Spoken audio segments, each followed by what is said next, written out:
Hello everyone, this is Percy. Welcome back to Digital 100 Tutorials. So last video medu takadzidza how to use a paragraph, takadzidza how to use a heading, takanyatsopinda in depth nema heading tags and uyezve last tutorials edu takadzidza structure yedu HTML. Saka in these tutorials we're going to learn about my list. We're going to learn about what? About lists. So before I jump into that, there is something that I want to show you. Some people vachindibvunza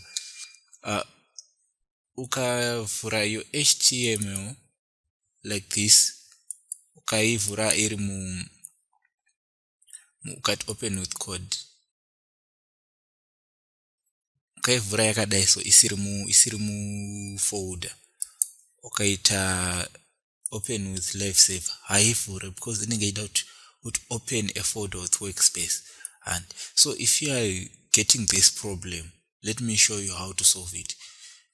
Kana usangane problem iyo, it's fine, you're okay. But kana usangane problem iyo, let me show you how to solve it. Nyaya inenge ichitika ndiye kuti apa unenge wakangovhura file riri roga mu visual code mako. Saka the best way to solve it, kana chinoita kuti ukwanise kusolve inyaya yekuti unenge wavhura iri mu folder. So how do you open it as a folder? You come back and file panapa what open folder like this, and look open folder, then you choose your folder. Redu ndori iri pa desktop rakai tutorials, ukaripressa rikanyora panapa ukati select folder, ikavhura this way pekuti unenge uchiona pakai tutorial, uboona pakai headings, uboona pakai endings, ukauya ukati open with lifesaver now. That's when it works. No bad. Let me try to do it this other way. Ukauya ukati VS Code from here, ukavhura VS Code yako. Kana wangu wagara wakavhura riri in folder like this, inongo yaka kuvhura in folder. But let's say yawe yaka, let us close the folder. Close folder, okay. Like this. Ukauya ukavhura your VS Code yakadai so. It's the same. Apapa unengo auchandotsvaki file riya wangu yobot open folder again, obot choose the same process yataita. Nango ndikubatsira because I saw kuti pane vaishaya to say isiri kuti open with lifesaver. So this was a quick thing that I wanted to show you. So let us jump into zvatataura toda kudzanasi. So regedzai tivhure iri mu lifesaver medu toisa paside like what we did yesterday. So let us remove content zvatakadzidza nesuro, tichazoramba tichizvishandisa kumberi kuti zvinyatsopinda musoro. But for now tichangosiya heading tag, tobva taichinja panapa pa it's today's tutorial 6, tobva tachinja panapa tatati list like this to save.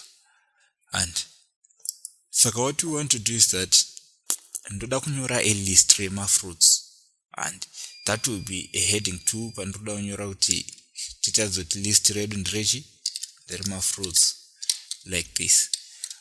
Saka ini zvandoda kuita, ndoda kutanga kunyora panapa pakuti oranges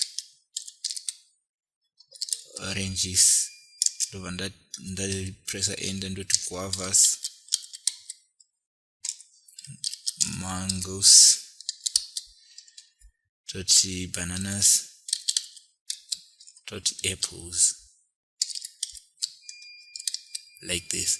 If I save like zvatakamboona nesuro paya, zvinouya zviri mu same line, and this is not what we want. Toda a list rinenge riri in itinechida a list iri mu order rekuti zvine zvichiya oranges oya ari pazasi pa guavas, mangoes oya ari pazasi pa guavas, zvichienda zvadaro list. And so how do we do that? How do we achieve that? Mu HTML we have a tag rinonzi an ordered list kana ordered list. We have two types of my lists. Tinechi ordered list, tine unordered list. In fact, let us just change here patambot fruits to pat ordered list so that toona musiyano wacho. Ordered list list, then touya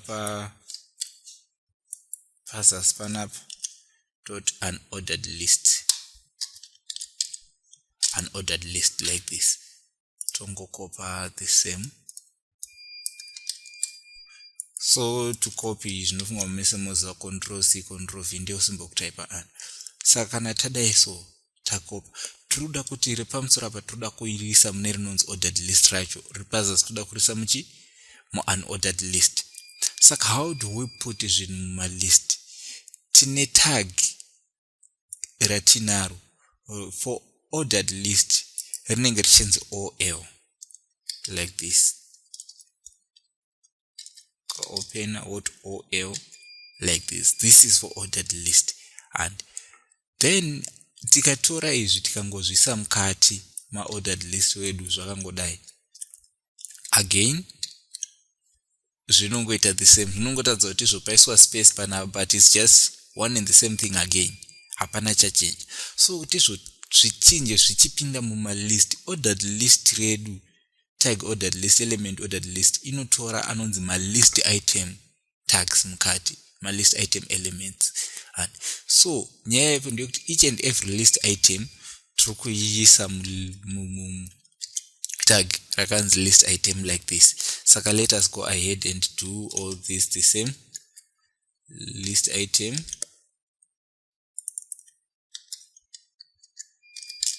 list item, list item, and the last list item.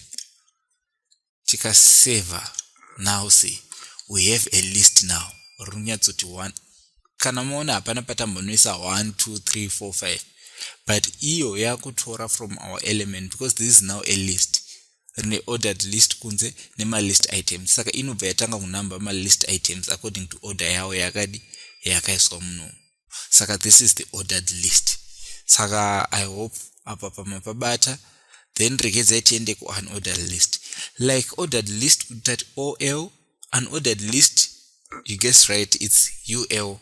And saka regedza tiise tag redu UL, then izvi tikangozvitora tikaita sezvatatamboita paipai hapana chinochinja unless kungoenda uko. Saka regedza titange kuzviisa mu, then unordered chinongochinja ndepana apa pataisa OL pana patinoisa iyo, but zvimwe zvese zvakafanana, it's list item. And saka let us change and put list item, list item, list item again, and the last list item. If you see now, this is an unordered list. It's unordered because it's in bullet form. There is no indexing like kunokutina 1 to 5. They are all just in a bullet form. No negations unordered list. Saka pese pa uchange uchishandisa mu HTML pa mako ukaisa ma ordered list, ukaisa ma unordered list, and chinechi chiitika ndechekuti pama ordered list ndipo unenge uchida kuti zvibude zvakanambiwa pepe. Maybe urikuisa zvinhu neorder yazvo, and so uruda kutadza on this number 1, this number 2, this number 3. But when you just want to put a list, you can just use an unordered list. So before I end up this video, let us clear all this. Tobva tango include my headings edu ne ma paragraphs atakadzidza nezuro.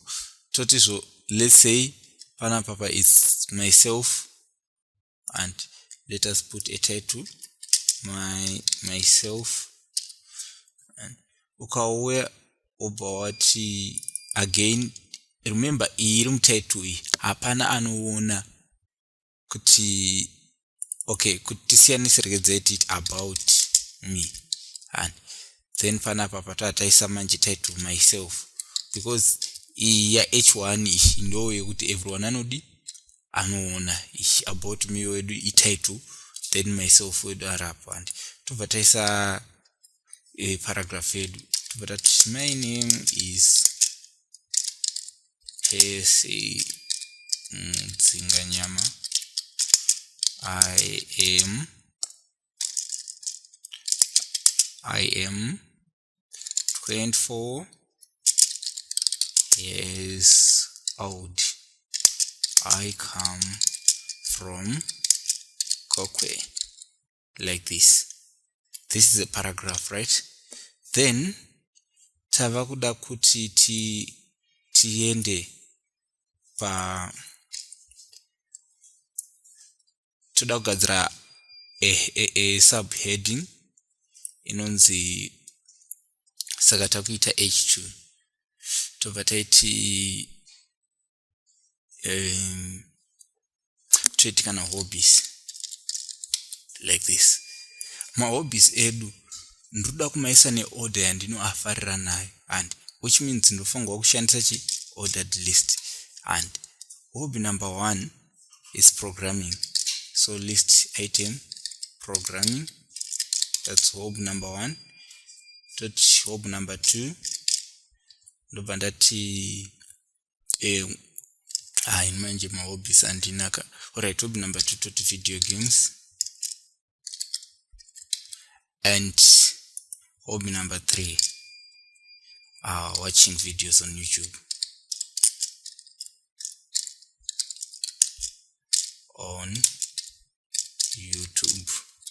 Like this. If I save, you see ndane paragraph yedu, tine heading, tine subheading, tine list redu tinaro. Toti zotoda kundoisa unordered list. Tobva taisa another heading, it's h2 like this. Tobva ndati zo schools, let me say education like this, right? Ndobva ndati paragraph yangu ndati the following are the schools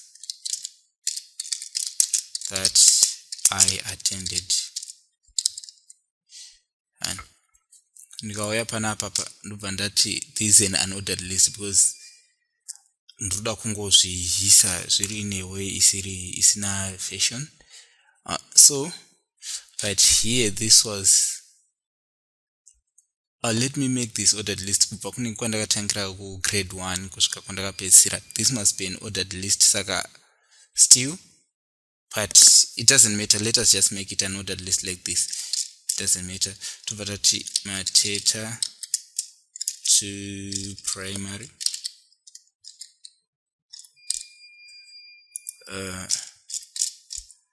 ndobva ndati chezi yagoko ya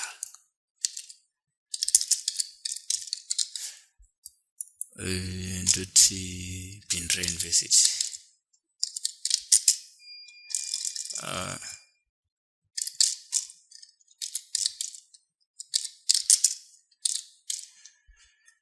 University like this. And so if I save, you see takutogadzira structure yezvinhu zvedu. Ndatanga main title, main heading, myself, ndoya subtitle hobbies, ndaya another subtitle education. And this is this is HTML. It's a language yaunoshandisa kustructure your things the way yaunoda kuti zvinhu zvako zvibude zviri structured. But for now zvinhu zvedu zvichiri boring kuonekera because muri kunyatsoti munenge muchiona muchiti izvi hazvizo zvakaita mawebsite zvatoziva. Pane zvatichazodzidza kumberi dzinoi CSS. I'm sure kuti we just save one video before tatanga kuita introduction ye CSS. And saka mu next video medu tichadzidza about media, that is my images, my videos, my songs. Tichazvidzidza mu next video. And then kantada ndo patichazomove takutanga kundodzidza zvinhu zvakaita sana CSS kumberandi. Saka for now this is it. Thank you guys for watching. Please invite vamwe tidzidze takawanda, because guys hakuna kungo kunonyanya kudzidziswa zvinhu. Saka vabatsirei. This is for everyone. As long as you can read, as long as you can hear what I'm saying in a computer, you can learn this. So share it with others. Uyezve musakanganwa kusubscribe kuti mobva maklika ka bell icon kuitira kuti zvomuwane ma notifications each and every time yanenge ndichiuploada video. Thank you. See you in the next video.